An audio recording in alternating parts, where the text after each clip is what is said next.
Now we discussed a new theory which is quantum mechanics.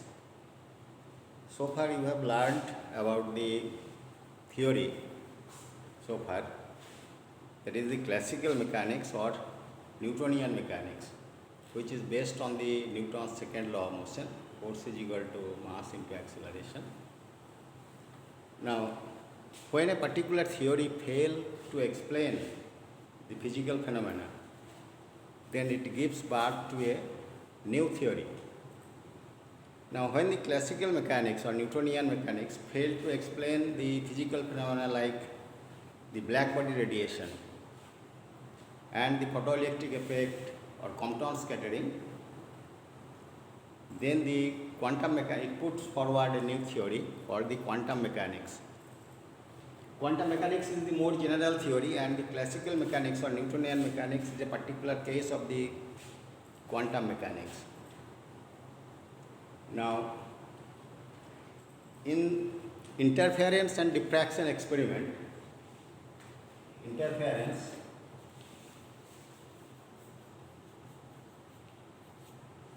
and diffraction,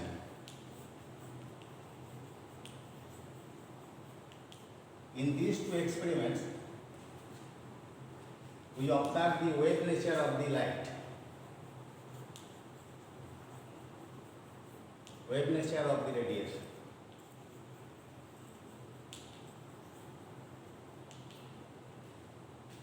If we consider the light or electromagnetic radiation is a wave, then only it could be explained, interference and diffraction experiments. Now, in other experiments like photoelectric effect,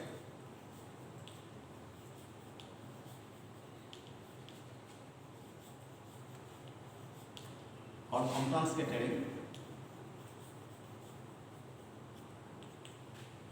which we have learned that here these two phenomena could be explained only if we consider the light, particle nature of light.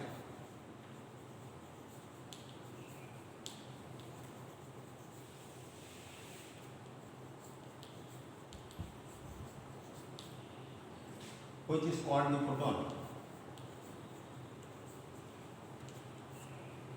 That is, in this process, if we consider the light is a wave, then it could not be explained, because in the photoelectric effect, as you know, there are certain observations in which the most important one is that there is no time lag between the absorption of light and the ejection of the electron.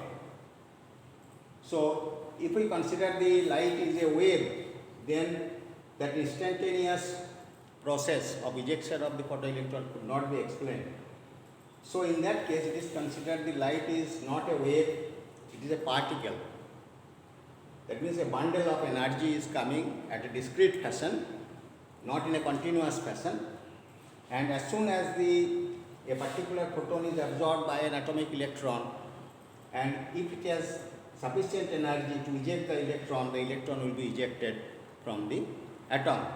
So this phenomena could be explained on the basis of the particle nature of the light. So from these two, interference, diffraction, photoelectric Compton effect, it is observed that the electromagnetic radiation,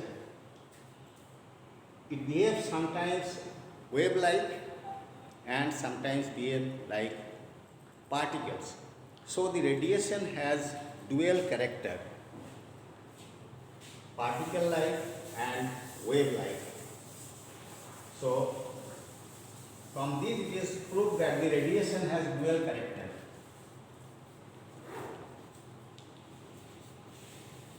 Radiation has dual character.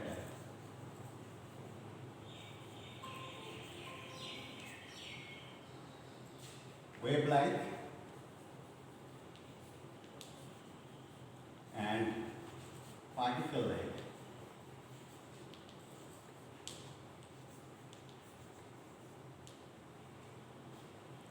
Now,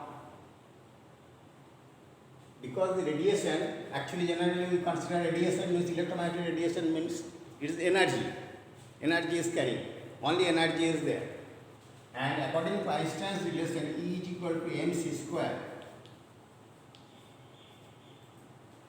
That is, energy is equivalent to the mass of the particle. That means we consider that the mass is the Trojan state of energy.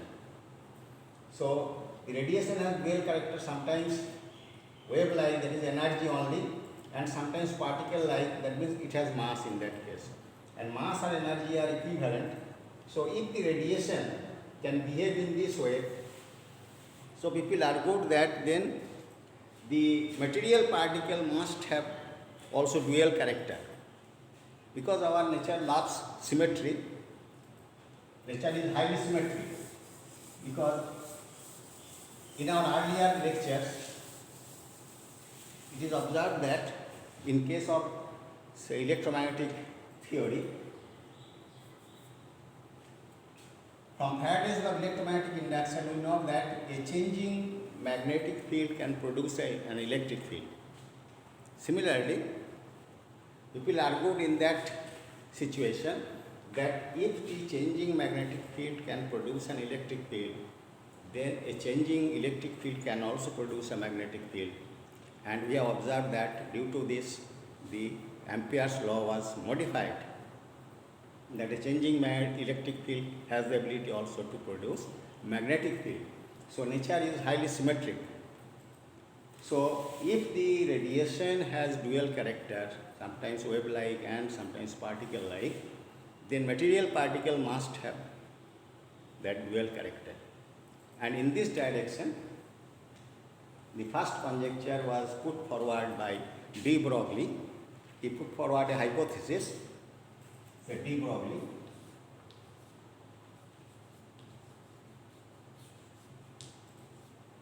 He said that the material particle has also dual character, and he said that always a kind of wave is associated with a moving particle, and the wavelength associated with that wave is inversely proportional to the momentum of the particle. Momentum is large, the wavelength will be shorter.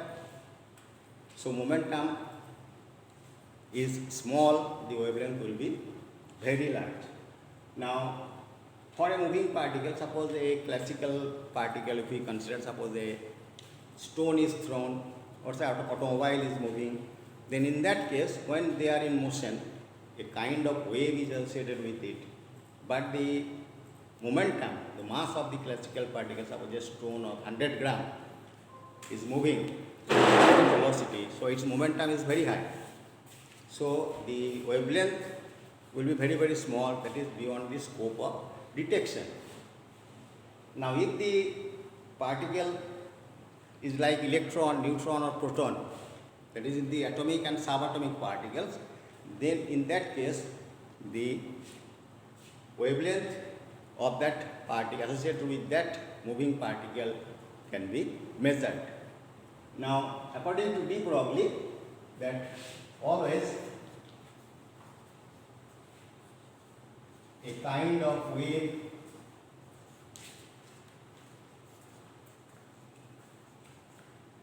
is associated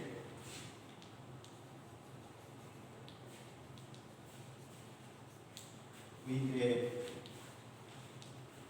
moving particle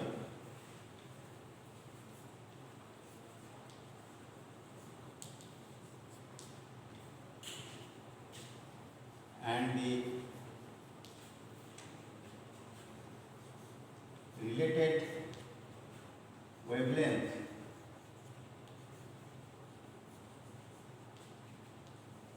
is inversely proportional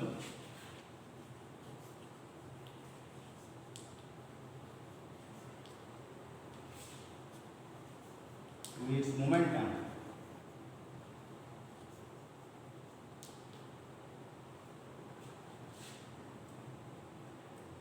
Now, if you consider a photon, now we consider a photon. the name of the, when the particle light is considered as a wave, then it is a particle, then the name of that particle is photon, whose rest mass is 0, but it has a moving mass. If you consider a photon of, say, frequency nu is the frequency of that light, then it has the energy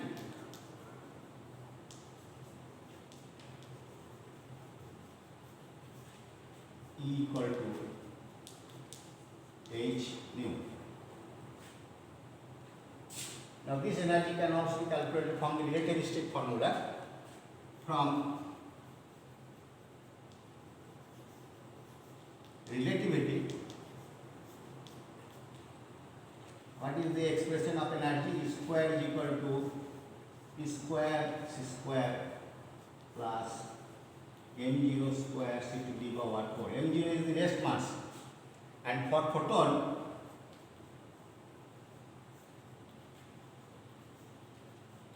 the rest mass m0 is equal to 0. So in that case we get this energy expression E is equal to only P into C. C is the velocity of the light. Now from these two expressions, this energy of the same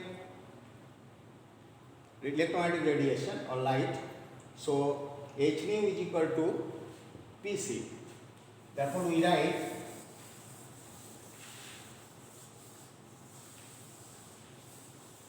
from these two relations, therefore we write h nu, that is equal to Pc.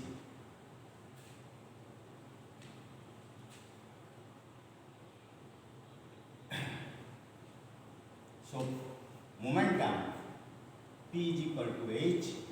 H is the Planck's constant, nu by c, that is h 1 by c by nu, that is the wavelength of the light, then we get h by lambda, or we can write lambda is equal to h by P. So wavelength of the associated wave with the moving particle is inversely proportional to its momentum. H is the Planck's constant.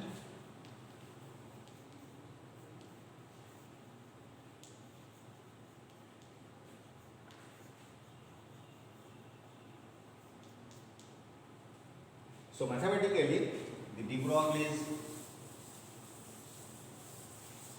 hypothesis is expressed in this by the mathematical formula, that is lambda is equal to h by p.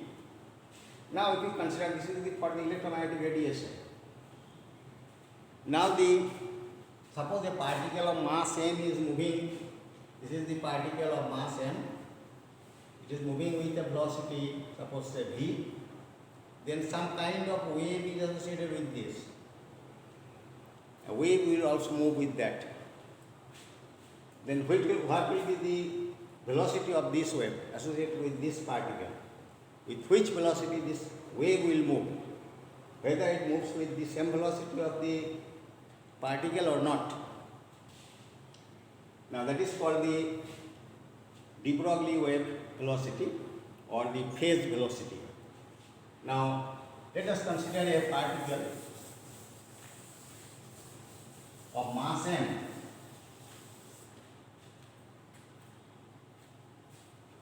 Now let a particle of mass m is moving with a velocity v.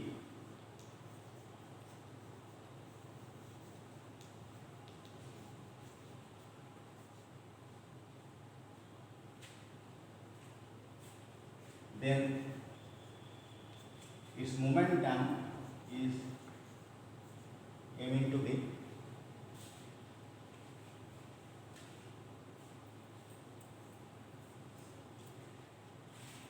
And the wave which is associated with this, suppose its wavelength is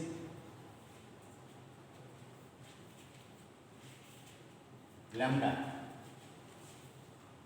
and the speed of this wave is represented by, suppose say, Vp, phase velocity. Then the velocity of the associated wave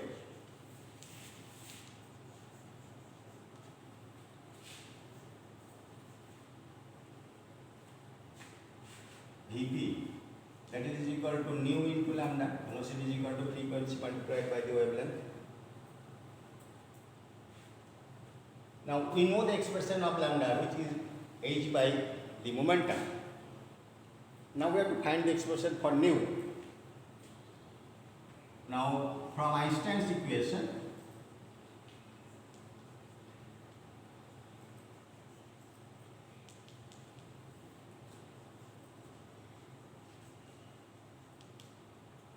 mass energy relation, E is equal to mc square. M is the mass of that particle, E is equal to mc square. Now from this relation, E equal to, if we put, that is equal to h nu, then from this relation nu is equal to the frequency, nu will be equal to mc square by h.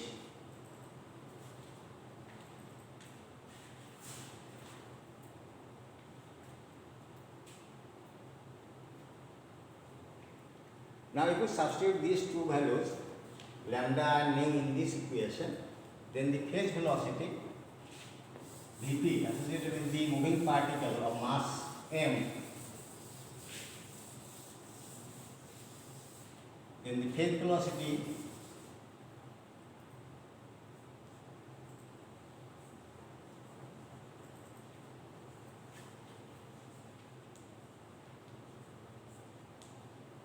is Vp, that is equal to nu lambda. Nu is mc square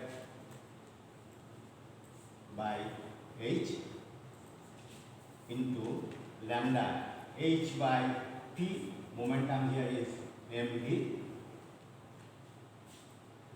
So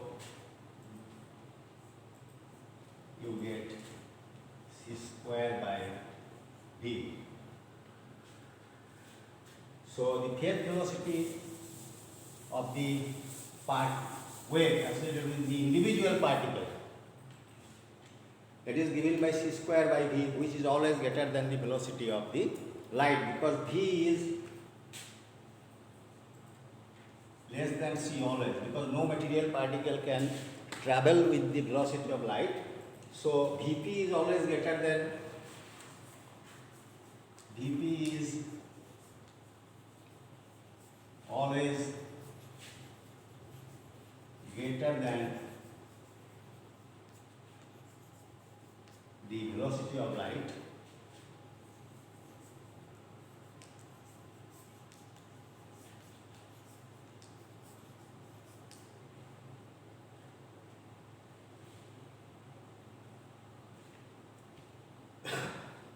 Only for electromagnetic radiation, where V is equal to C, then the phase velocity will be equal to C.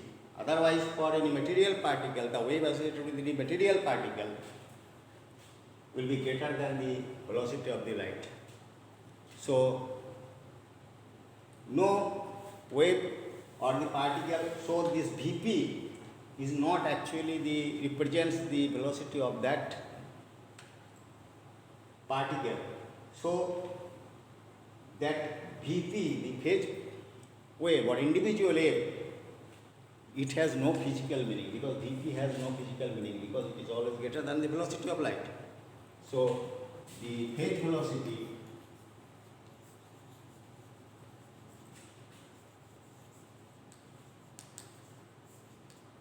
has no physical meaning.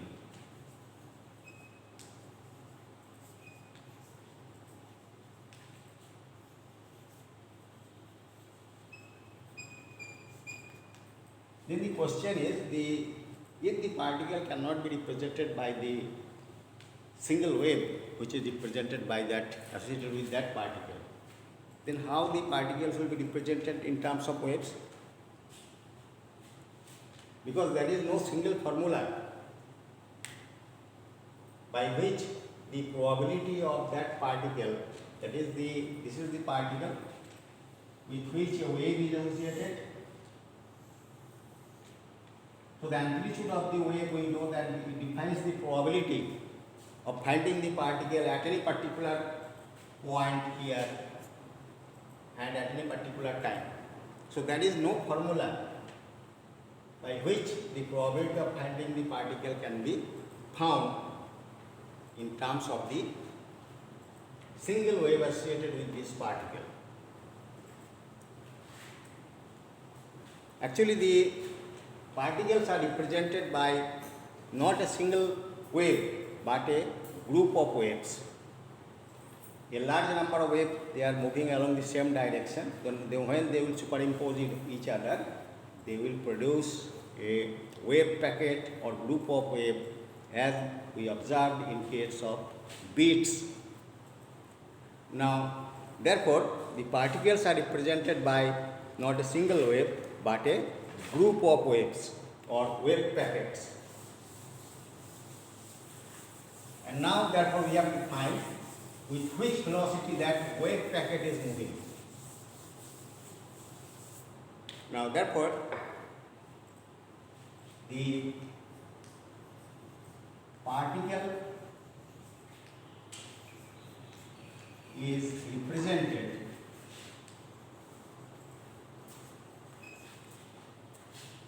by a group of waves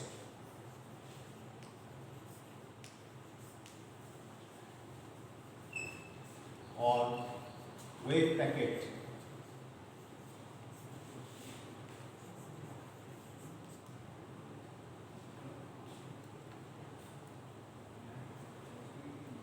Now let us suppose say, for simplicity, that two waves are moving in this along the same direction, which have the same amplitude, but a slight difference in frequencies and the wave number. Now, let us consider two waves of same amplitude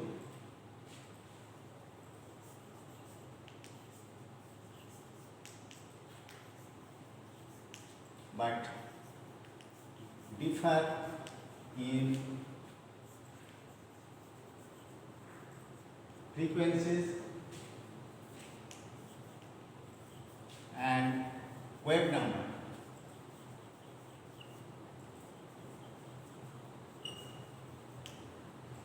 They are traveling along the same direction.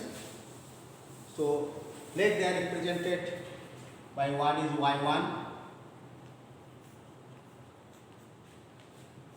is A is the amplitude cos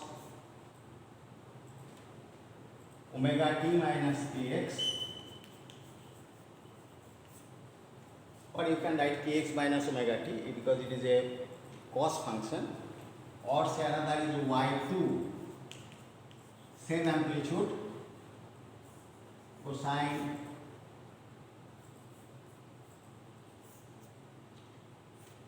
omega plus delta omega, slight change in frequency. Delta omega is a very, very small number, t minus wave number is also slightly difference, a plus delta k waves traveling along the same positive x direction, suppose. Then when these two waves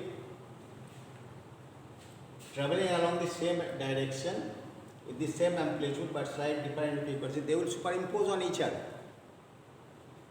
And when they will superimpose on each other, the resultant wave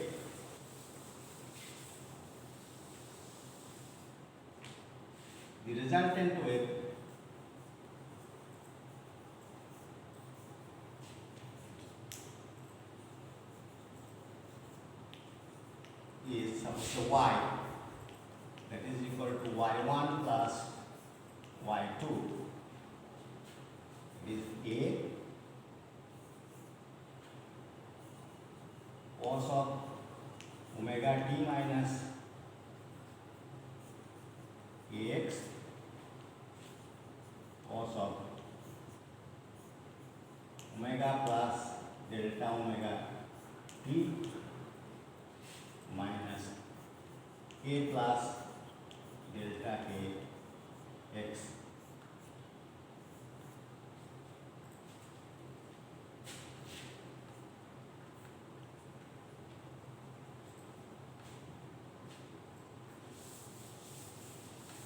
Now if we use here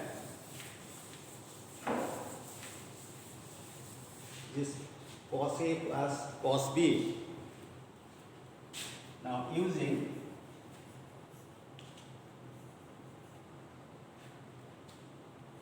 cos A plus cos B, there is twice cos A plus B by 2 into cos A minus B by 2. If we use this formula here, then your resultant wave y will be equal to twice A cos A plus B omega t minus kx plus omega t plus delta omega t minus k minus delta k x a plus b by 2 into cos a minus b omega t minus kx minus omega t minus delta omega t plus kx plus delta k x divided. Now here this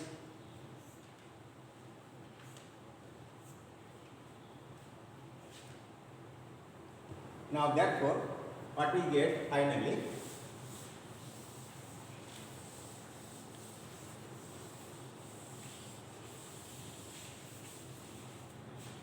that y is equal to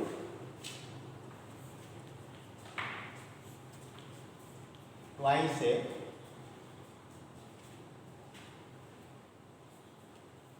cos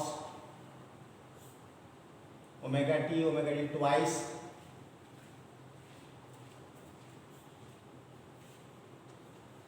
omega plus delta omega t minus twice k plus delta k x by 2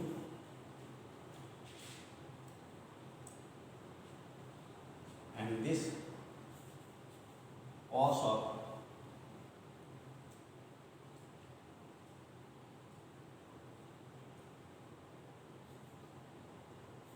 delta omega by 2t minus delta k by 2x. This cos of minus theta, you take minus cos theta, so it is written in this form. So now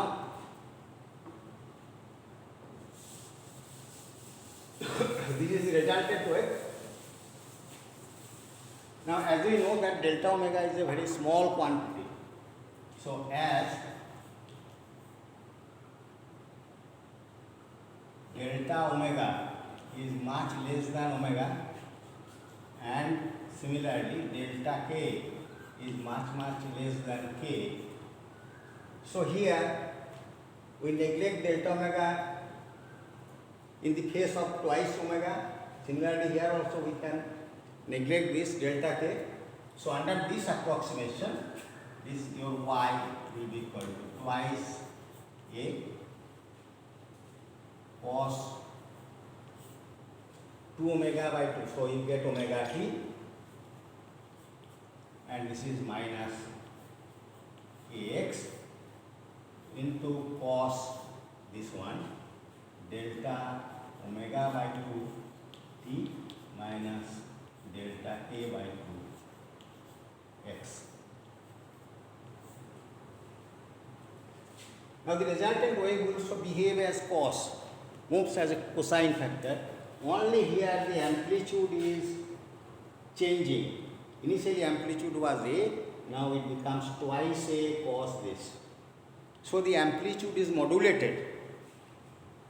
Now here the amplitude is modulated.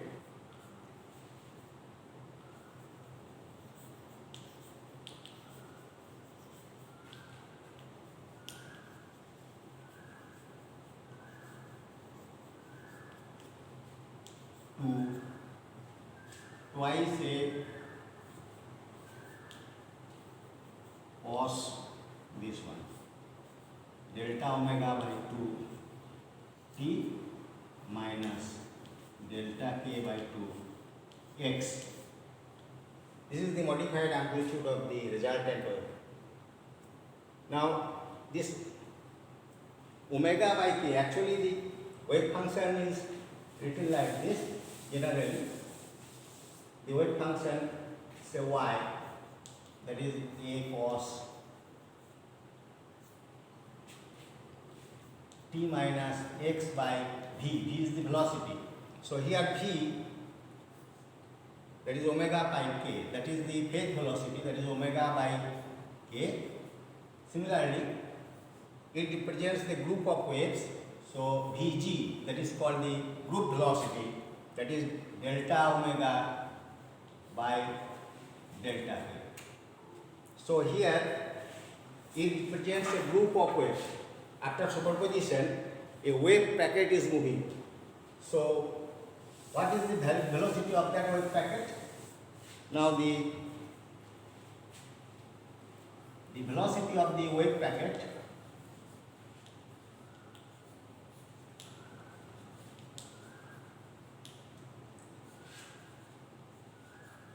group of waves or the wave packet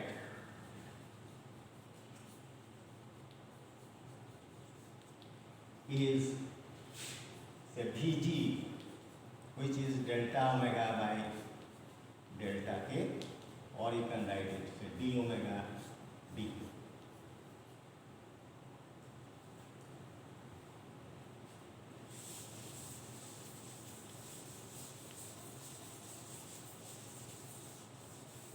Now we find the expression for angular frequency omega.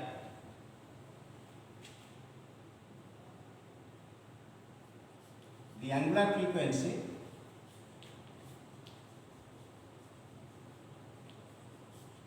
omega, that is equal to, we know in terms of linear frequency, that is twice pi into f. F is the linear frequency. Now therefore say omega is equal to twice pi. What is the value of f?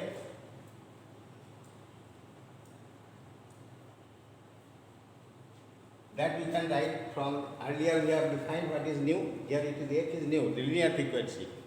That nu is equal to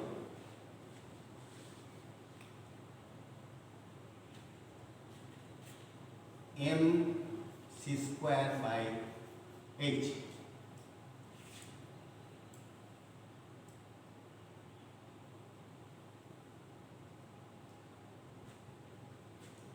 Now h nu is equal to mc square, E is equal to mc square, h nu E equal to h nu. From that relation, the linear frequency nu is equal to mc square by h, which is denoted here by f. So it is mc square by h. Now if we use the relativistic mass velocity relation, then we get it is twice pi m0 c square by h into 1 minus v square by c square to the power half. Because m equal to m0 divided by this, v is the velocity of that particle of mass m. Now, and the wave number k, the wave number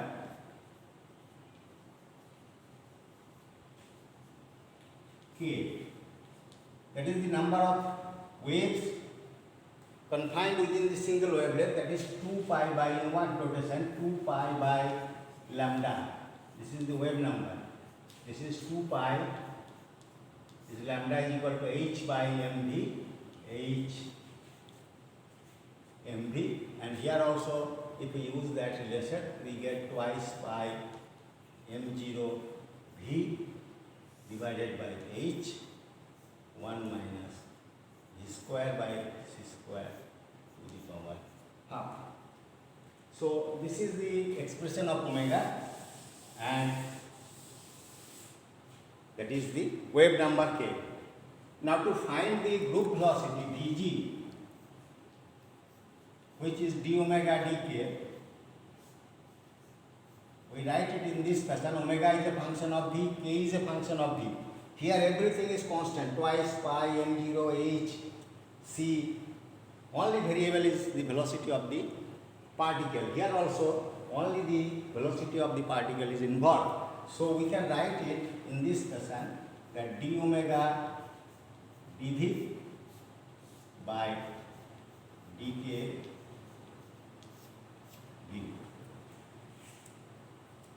Now we calculate first d omega dv and then dk dv. Now if we calculate d omega dv,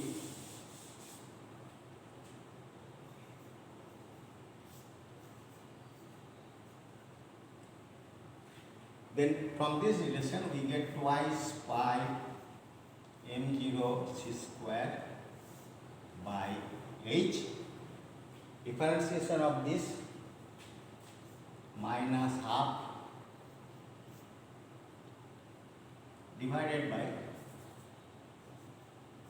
1 minus v square by c square to the power 3 by 2, and differentiation of this minus twice v by c square.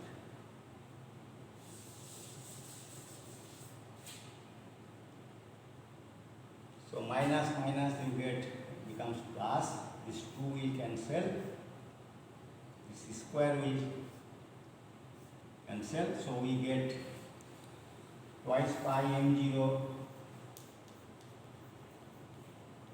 v divided by h into 1 minus v square by c square to the power 3 by 2. So this is d omega dv. Now we have to calculate d omega dk dv.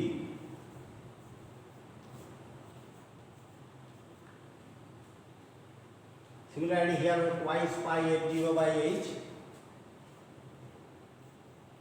twice pi m0 by h,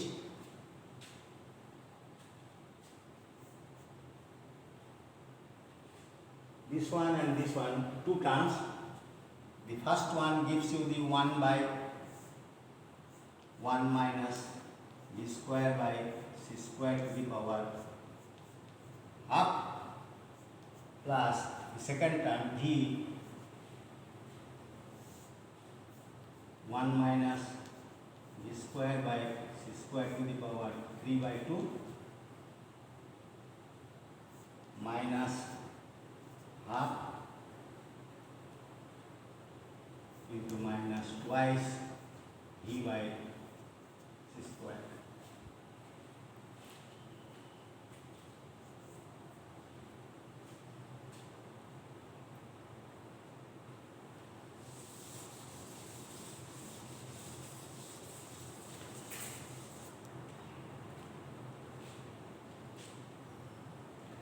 So it becomes also plus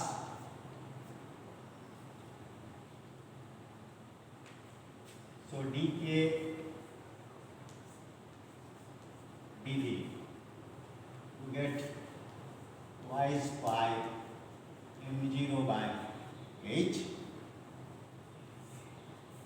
1 minus b square by c square to the power 3 by 2. Here you get 1 minus b square by c square, here plus b square by c square. Here you get 1 minus b square by c square plus b square by c square. So it becomes twice pi m0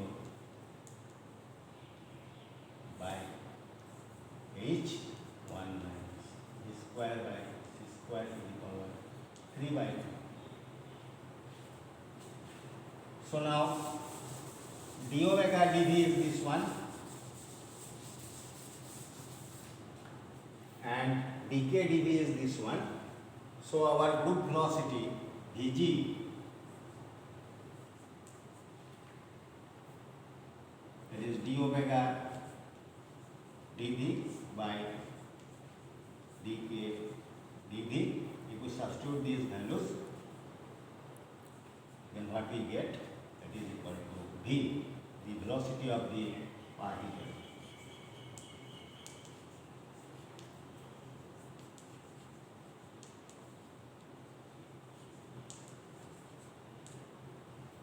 Therefore, the group of waves or the wave packet moves with the velocity of the particle.